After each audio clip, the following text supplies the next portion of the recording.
Brewing Inc. is now syndicated on SeriousWriter.com. See them at SeriousWriter.com for resources, articles, videos, topical classes, and now a podcast, the Brewing Inc. Podcast, because we're syndicated on SeriousWriter.com.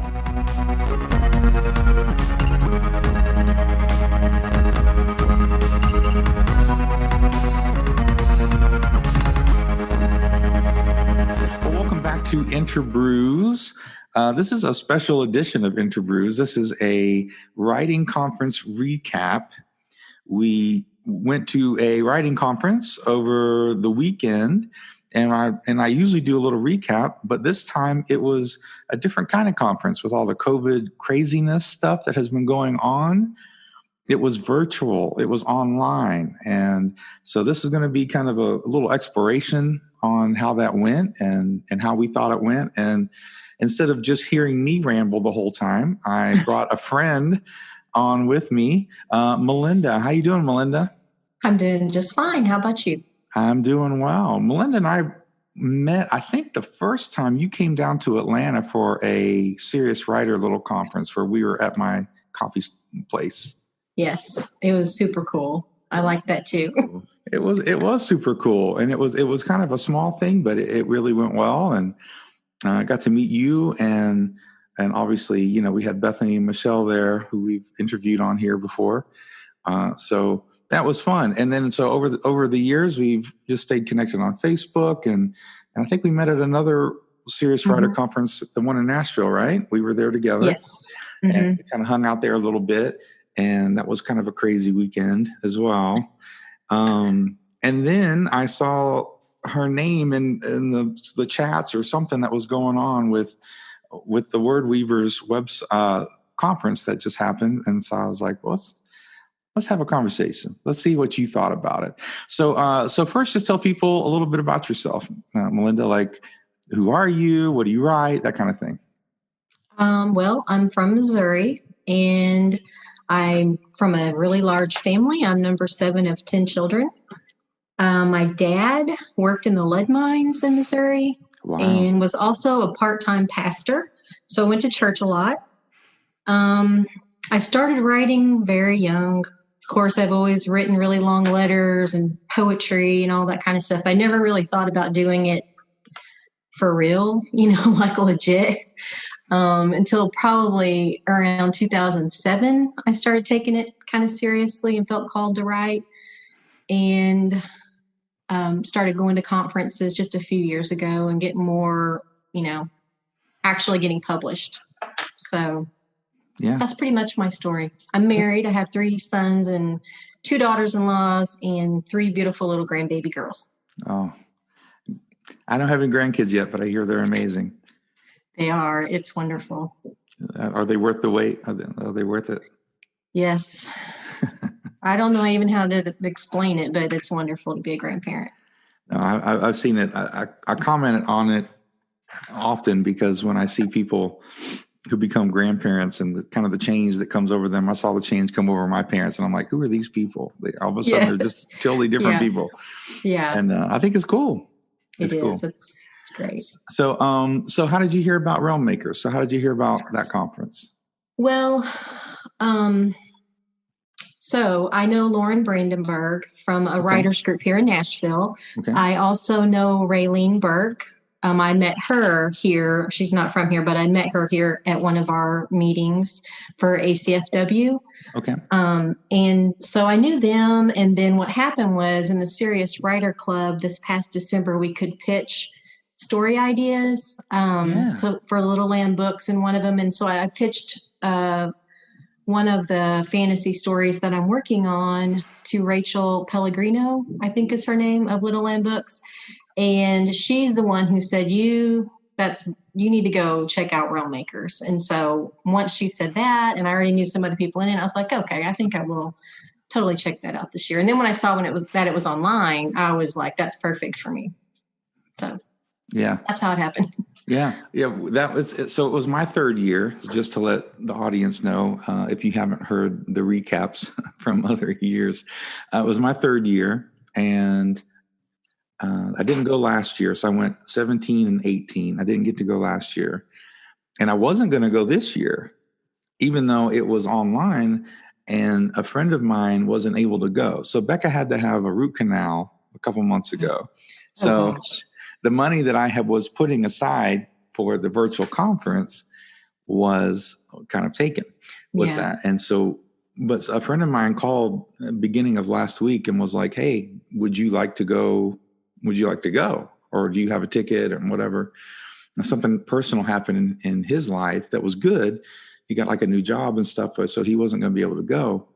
And so anyway, so I took his place, and it was really cool. So I was really excited about going. I didn't know how it was going to work. I didn't know how the virtual part was going to work. I mean, I do Zoom meetings. I do a lot of stuff online with the COVID stuff. And so I'm a little more versed in a lot of that. So I didn't know how it went. How did you think it went? It turned out easier, honestly, than I thought it was going to be, because they sent you those links in the emails and you just basically just clicked and went in. So I found it much easier. At first I was like, oh my goodness, I don't know what I'm going to do, because I'm okay with technology, but I'm not like great.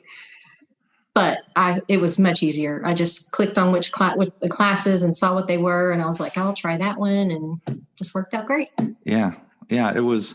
I agree. Now you said you were more there on Friday.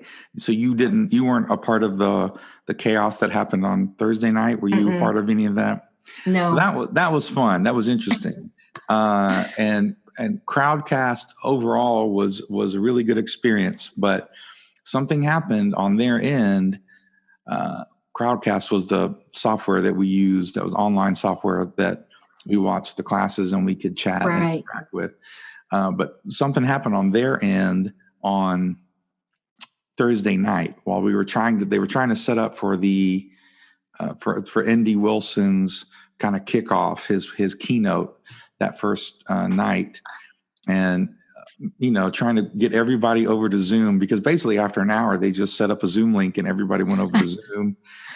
It was just crazy. It was craziness.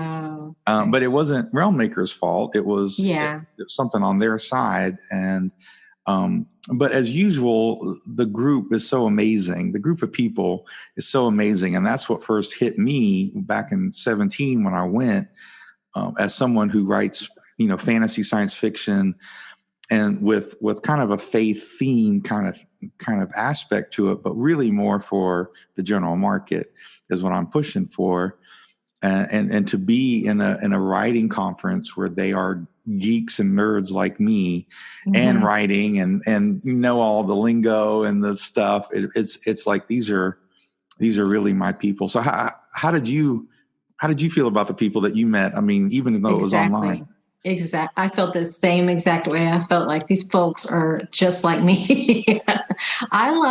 In writing, I like the unexpected and the magic of fantasy. I just don't like books where I know exactly what's fixing to happen. And so, I definitely felt like I should have done this sooner. Yeah. Yeah. And so just so everybody knows, for the recap, ND Wilson, who was a fairly successful author, and he writes a lot of like middle grades fantasy. He talked on Thursday night, and it was a really amazing talk. I don't know if you got to see in the recording. I wish I would have. And I don't really know how they did that. I think they did transfer it over to the Crowdcast or something from Zoom, because they recorded it. But basically his point was, people ask, why do you write fantasy? Like, because if you're a Christian and you're in the faith sort of community, writing fantasy and science fiction, that doesn't, for some reason, even though there's Tolkien and C.S. Lewis and stuff, like there's still kind of this stigma to some degree with some people. And so he was kind of addressing that to say, like, he writes fantasy because we live in the greatest fantasy world that there is, so he goes into science of the sun and we take the energy of the sun and we, just all the science stuff of what happens. That's so amazing that we live on this ball of rock that has water, and we can, and just all these amazing things. And so it was really inspiring, because a lot of people thought it was really inspiring. So that was kind of Thursday night. And and again, give Realm Makers, the crew, credit, because they really were scrambling, and everybody just kind of was like, no problem, we're here, we'll be with you whenever you figure it out, and so that was really cool. So what classes did you take on Friday? So did you get to take the day Friday off, or did you have to kind of squeeze it in here and there? No, at my work, we have Flex Friday. And so it happened to be my Flex Friday. So I get to stay at home on those days, and you don't have to come in unless something big comes up. So I was kind of free to just do that. And honestly, I don't remember what days I took what. I have it in my notepad somewhere, but I know the first class I took was Steve Lobby's working with an agent class. Yeah. And once I watched Indy Wilson, I wanted to be in all of his classes. I really enjoyed him a lot. Yeah. And honestly, until you just said that, I did not realize he wrote middle grade, which is also what I seem to like to write. Yeah. So I need to read his books. And I also took a flash fiction class. Andrew Winch was his name, I think, because I've been considering trying that out. Yeah. So now the middle grades, is it just the one book that's the one I read, right? Yes. Yeah. Did I read all of it, or did you just give it was just a little, I think it was just a little bit of it to give me a critique on it. Okay. But I have to tell you this one. Oh, sorry. It was cool. I was just saying it was cool. Go ahead. You'll have to tell me more. Okay. So I did also have 2 mentor meetings. And one of them was with this girl. I didn't even know who she was, but Alyssa wrote. And she did not know she did this. But after I spoke with her, I had like a huge revelation about that book. It's because I want it to be a series. Yeah. And so after I spoke with her, I was just like, something clicked in my mind about it and just blew my mind. And so now I'm very, very excited about getting back to work on it and getting it finished and move on to the next one. So it's strange how you meet people and you have a conversation. She didn't know I was having a problem really. But what she said fixed it. Good. That's awesome. So anyway, yeah, it's pretty cool. Yeah. Alyssa is she's kind of a part of the Serious Writer. Oh, is she? Community too. She and Hope Bollinger, however you say her name. Yeah. They are publishing a book together. They co-wrote a book. I saw that on Facebook, which I've actually read that too, and I endorsed it. Yay! No, but it's they're very sweet. Alyssa is very cool.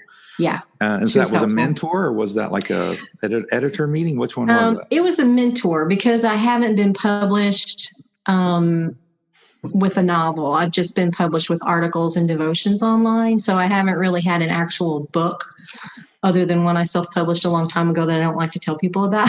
Yeah, we don't talk about that. Yeah. So, So I just went ahead and did a couple of mentor meetings, and she was one of them. So I'm very happy I did that. Yeah. Do you have an agent yet? I can't remember. If you have one yet. Mm-hmm. So do you feel like the lobby class helped that? Did you get like a good sort of a better understanding of that? Mm-hmm. I did. I'm going to seek an agent when I get this first book nice and polished and ready to go. Then I'm going to look for one. Yeah. Cool. And the ND Wilson class, I think, was on like magic or magic systems. Like, is that the one you took? Mm-hmm. Magic, Truth, and Imagination. And then also Brian Cole. I'm not really sure who he is, but he is an editor, I think, because he was in on one of the classes. Like, I thought I was logging into Indy Wilson's class, and Brian was there, and he was very good too. I enjoyed what he had to say. Yeah. Well, was there any big takeaways from those classes, or you really felt like that was really informative or good? There was one thing that helped me a lot, and I think it was Indy Wilson who said it. I don't want to be wrong, but I think it was. He mentioned that fantasy was derived from the Bible. Is that right? and it kind of made me feel much better about writing it. Yeah. Like, I've always had this fear of like, I don't want to say anything in my story that someone can come back and be like, that's not true. Or, you know what I mean? Use it against me in some way or take it in the wrong way. So it made me kind of nervous about writing fantasy. But it made me feel so much better when I heard him say that. And I don't remember exactly how he worded it, but it really did kind of get in my heart. And I was like, I'm good. I'm good to write this. So don't worry about it. Yeah. He talked a little bit about that during his keynote too, about how this is one of the most Christian things you can do. Like this, this comes from this is our tradition. This isn't like, and that's part of the interesting and maybe ironic thing about some Christians feeling, like you're saying, unsure about writing it.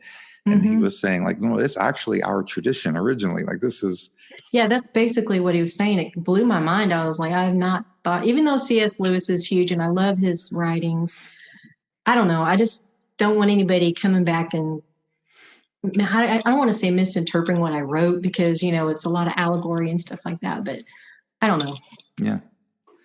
No, that's really good. Yeah, I took, so I was with Linda Howard with trends in children's books and YA because, a couple of the fiction books that I'm sending out proposals to publishers for they're more YA.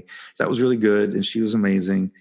But the class that I really enjoyed was Thomas Locke's The Nuts and Bolts of Screenwriting.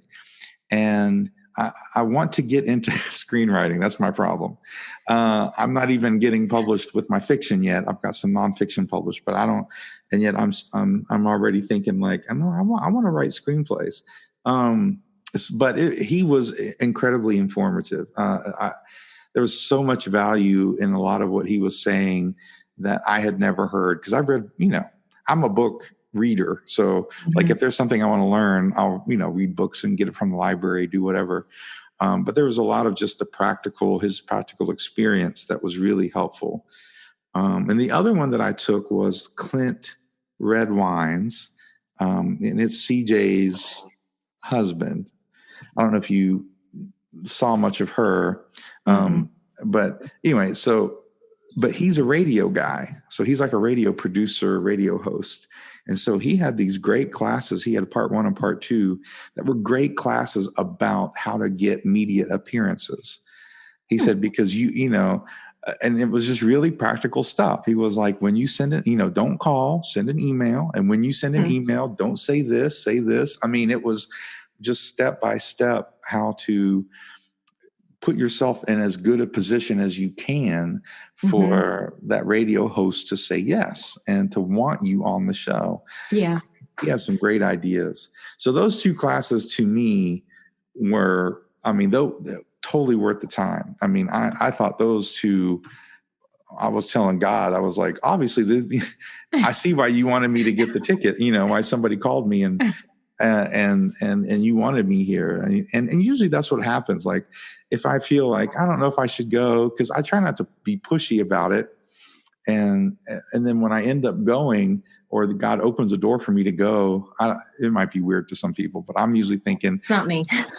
Well, God, you must have a reason for this. Yeah. Like if you open this door, then I'm going to go in just not with any expectations specifically, but just saying like, oh, you have a reason and there'll be something that happens. And he always has. And maybe that's just, for some people who don't have faith, maybe that's just the power of positive thinking for them maybe. Or something. But for me, it's been a real experience, Me too. So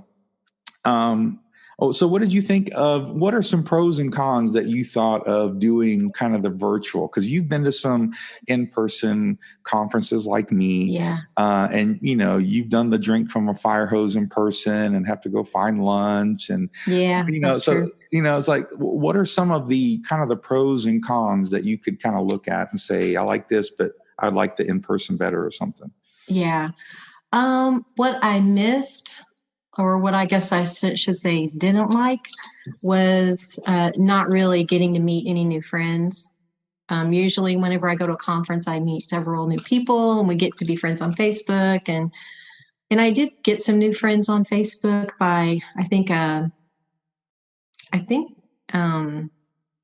Raylene posted on Facebook for everyone to share. And I did get quite a few new friends that way.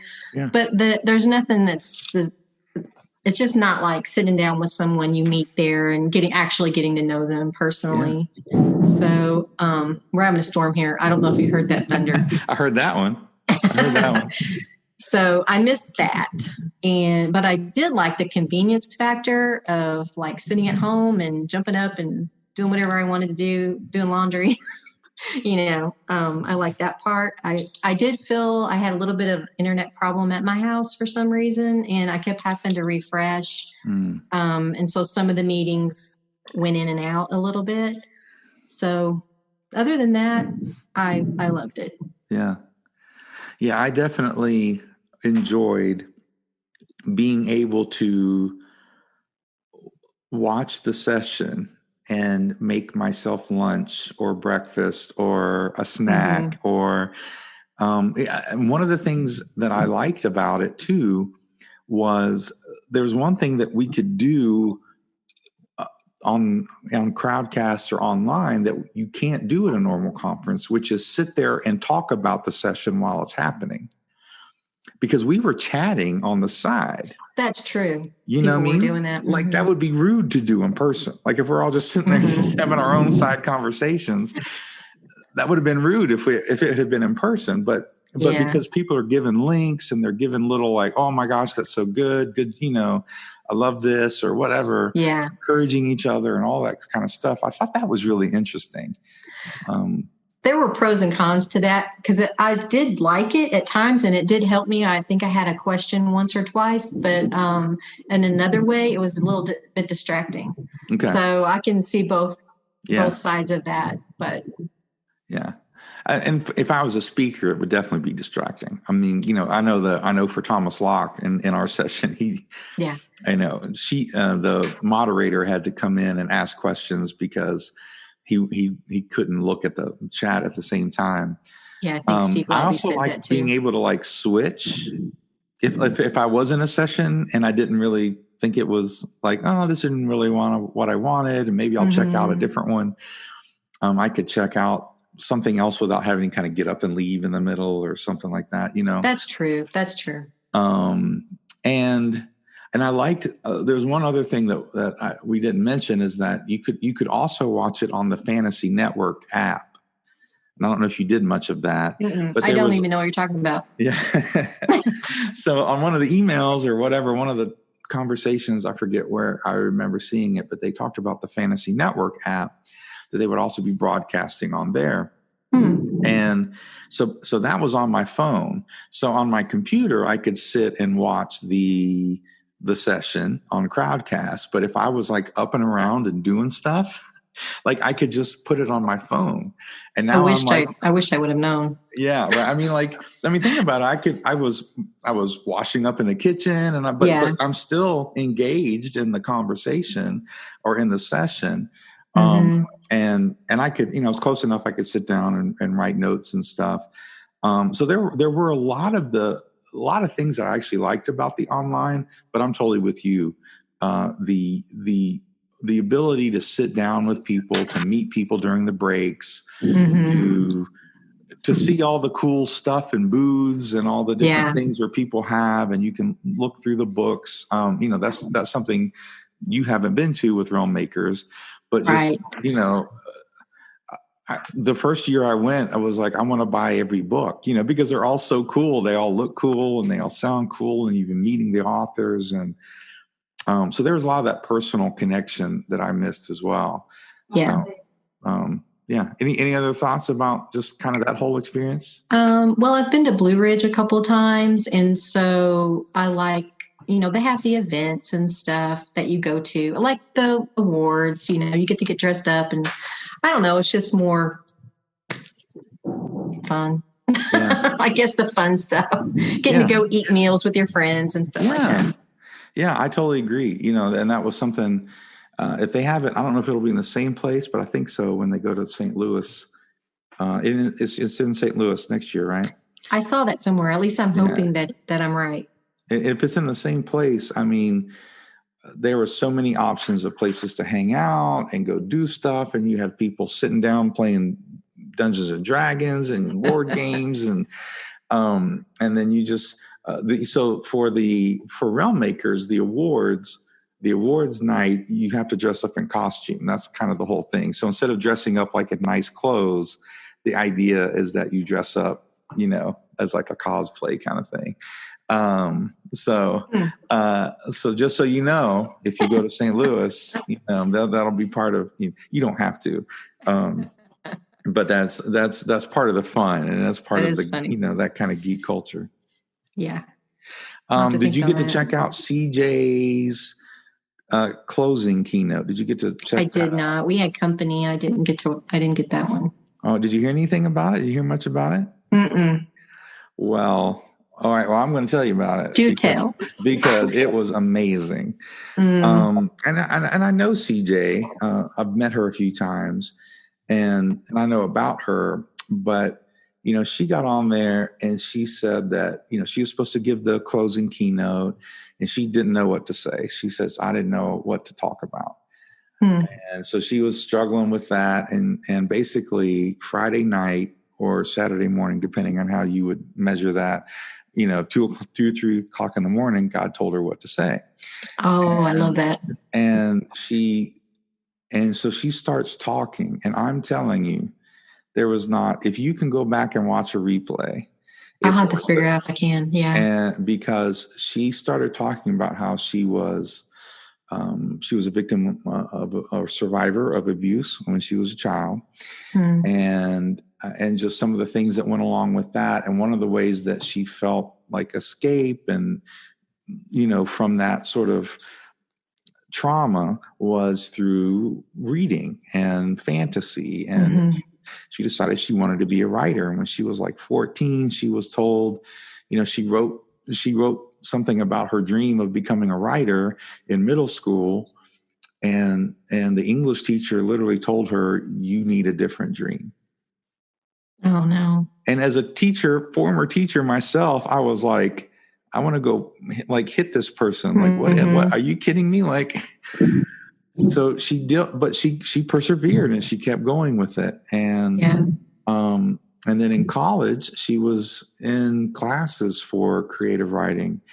And again, she was told, "You'll never be a writer. This will never be who you are."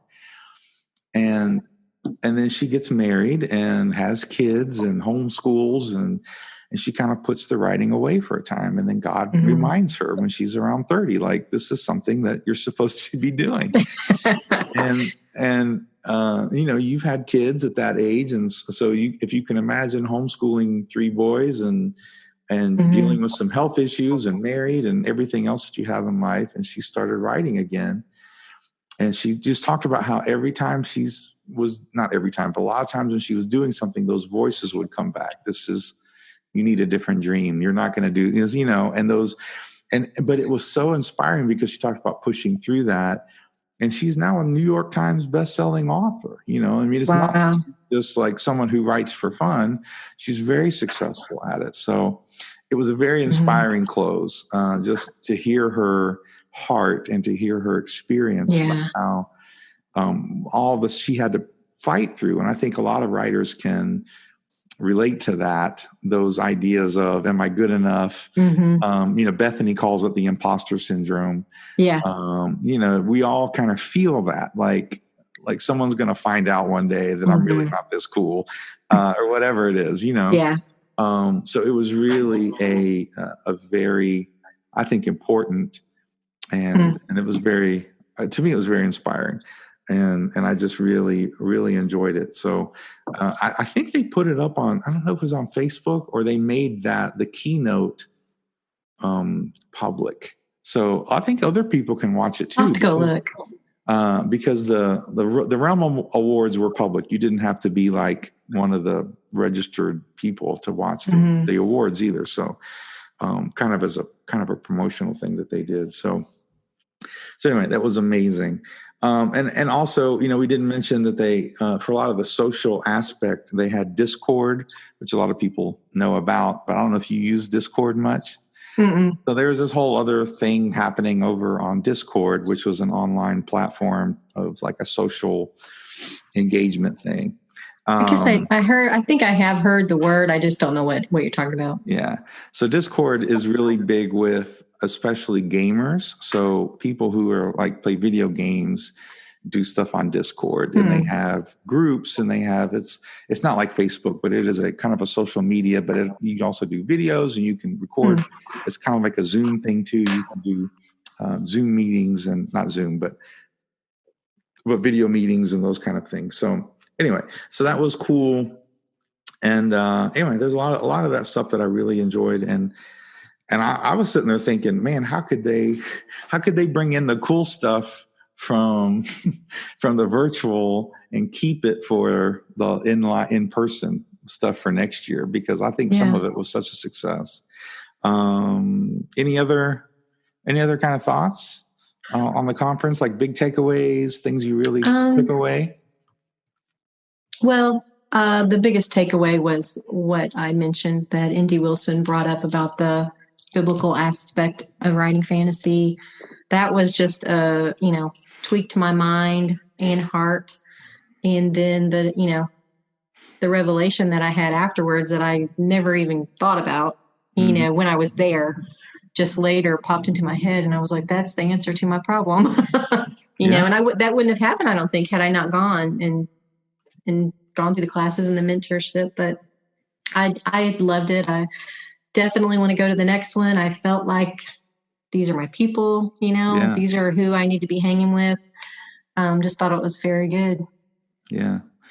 And who was your other, did you have another mentor appointment?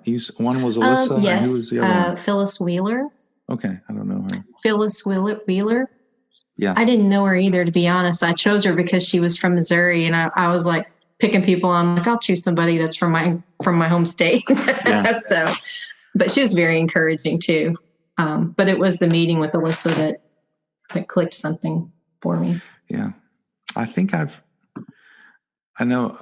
actually have interviewed Alyssa on this podcast. So yeah, not that necessarily people have listened to it, but I have interviewed her because she's with a publisher and stuff. So we talked about publishing and stuff like that. Well, that's awesome. So where can people find you, Melinda? They can find me online. Yeah. Where can people... I have a website. It's melindaeyecooper.com. I post blog posts and devotions there. And then I am also on Instagram. So if they search Melinda Eye Cooper, and I is my maiden name, actually. So I go by Melinda Eye and my married name. Right. Yeah, not the letter I, but E-Y-E. Like an eyeball. Yeah. And then I'm on Twitter, Melinda Eye Cooper. So, and I have a Facebook page, Melinda Eye Cooper. Yeah. I'm Melinda Eye Cooper everywhere. Yeah. So. And you do articles and devotionals and stuff. You're doing some of that. Yes. Okay. Yeah. That's what I do. So website, melindaeyecooper.com. Is that it? Correct. And then basically that's the same thing when you're on Instagram and Facebook and Twitter, right? Yes. Yeah. Well, that's awesome. Well, I appreciate it. I appreciate you doing a little recap with me. You're welcome. Thanks for asking. If anyone's interested, next year it is in St. Louis, and one of the formative writers for me as a kid, as a young man, is going to be the big keynote guy there. So Frank Peretti is going to be the big. I think I saw that. The big draw, kind of the big keynote for next summer. And if people don't know who Frank Peretti is, if you're not in the Christian kind of literature world, but he had some pretty big books that were pretty popular. Right. So that's going to be fun. Yes, I'm definitely going. Now you're definitely going. Unless something keeps me from it, but I'm planning on it. Yeah. Yeah. Awesome. Oh, cool. Well, I appreciate Melinda, and we will we'll see each other again, I'm sure, whether it's on a Serious Writer Club event or something else. Yep. I will see you then. Awesome. Thanks for having me.